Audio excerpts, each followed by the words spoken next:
ஆணையத்திற்கு எதிராக டெல்லி உயர்நீதிமன்றத்தில் அதிமுக மூத்த நிர்வாகி பெங்களூரு புகழேந்தி நீதிமன்ற அவமதிப்பு வழக்கு தாக்கல் செய்துள்ளார்.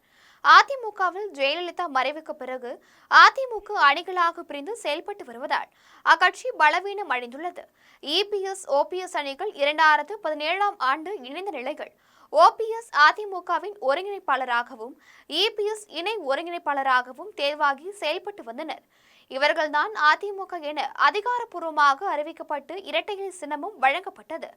அதிமுகவில் எடப்பாடி பழனிசாமி பொதுச் செயலாளராக பதவியேற்க ஓபிஎஸ் எதிர்ப்பு தெரிவித்ததால் 2022ஆம் ஆண்டு அவர் கட்சியை விட்டு நீக்கப்பட்டார். இதனால் ஓபிஎஸ் தனது ஆதரவாளர்களுடன் இணைந்து அதிமுக தொண்டர்கள் உரிமை மீட்பு குழு என்று தற்காலிக அமைப்பை நடத்தி வருகிறார். மேலும் அதிமுகவில் இருந்து பிரிந்த அணிகள் மீண்டும் இணைய வேண்டும் எனவும் தீவிரமாக முனைப்பு காட்டி வருகிறார். இரட்டை இலை சின்னம், அதிமுக பொதுச் செயலாளர் பதவி ஆகியவை தொடர்பாக ஓ பன்னீர்செல்வம் மற்றும் பெங்களூரு புகழேந்தி உள்ளிட்டோர் மனு தாக்கல் செய்திருந்தனர். இதன் மீது தேர்தல் ஆணையம் அனைத்து தரப்பின் வாதங்களையும் கேட்டுள்ளது. இந்த நிலையில் தமிழகத்தில் 6 உறுப்பினர்களுக்கான மாநிலங்களவை தேர்தல் வரும் 19ஆம் தேதி நடைபெற உள்ளது. அதிமுக சார்பில் இன்பதுரை, தனபால் ஆகிய 2 வேட்பாளர்கள் அறிவிக்கப்பட்டுள்ளனர். மாநிலங்களவை தேர்தல் தொடர்பாக தேர்தல் ஆணையத்தில் கடந்த வாரம் புகழேந்தி மனு ஒன்றை தாக்கல் செய்தார்.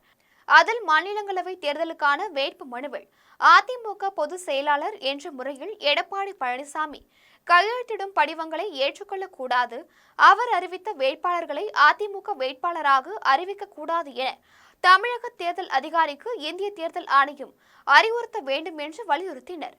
இந்த விவகாரத்தில் தேர்தல் ஆணையம் எந்த நடவடிக்கையும் எடுக்கவில்லை என்று கூறப்படுகிறது.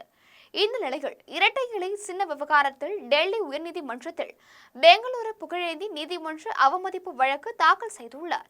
அதில் இரட்டை இலை அதிமுக விவகாரம் குறித்த புகார் மனு மீது தேர்தல் ஆணையம் நடவடிக்கை எடுக்கவில்லை. உயர்நீதிமன்ற உத்தரவுப்படி தந்த மனுக்கள் மீது 14 மாதங்களாக நடவடிக்கை எடுக்கப்படவில்லை. நடவடிக்கை எடுக்க காலம் தாழ்த்தும் இந்திய தலைமை தேர்தல் ஆணையர் தேர்தல் ஆணையர்கள் மீது நடவடிக்கை எடுக்க வேண்டும். அதேபோல் மாநிலங்களவை தேர்தலில் இரட்டை இலை சின்னத்தை பயன்படுத்த தடை கோரிய மனு மீது நடவடிக்கை எடுக்கப்படவில்லை. ஆகவே மாநிலங்களவை தேர்தலில் இரட்டை இலை சின்னத்தை பயன்படுத்தக்கூடாது என்று உத்தரவு பிறப்பிக்க வேண்டும் என்று வலியுறுத்தியுள்ளார். இந்த வழக்கை விரைந்து விசாரணைக்கு எடுக்க வேண்டும் எனவும் புகழேந்தி மனுவில் குறிப்பிட்டுள்ளார். ஆக இம்மனு விரைவில் விசாரணைக்கு வரலாம் என்று எதிர்பார்க்கப்படுகிறது. அதே சமயம் எடப்பாடி பழனிசாமி தலைமையில்தான் அதிமுக இயங்குகிறது. இதனால்தான் ஈரோடு கிழக்கு இடைத்தேர்தல் மற்றும் 2024 மக்களவைத் தேர்தலில் தங்களுக்கு இரட்டை இலை சின்னம் வழங்கப்பட்டது. ஆனால் விளம்பர நோக்கங்களுக்காக கட்சியில் இருந்து நீக்கப்பட்ட பெங்களூரு புகழேந்தி தொடர்ச்சியாக வழக்கு மேல் வழக்கு போட்டு வருகிறார் என்கிறார்கள் அதிமுக தலைமை கழக வட்டாரங்களில் உள்ளவர்கள்.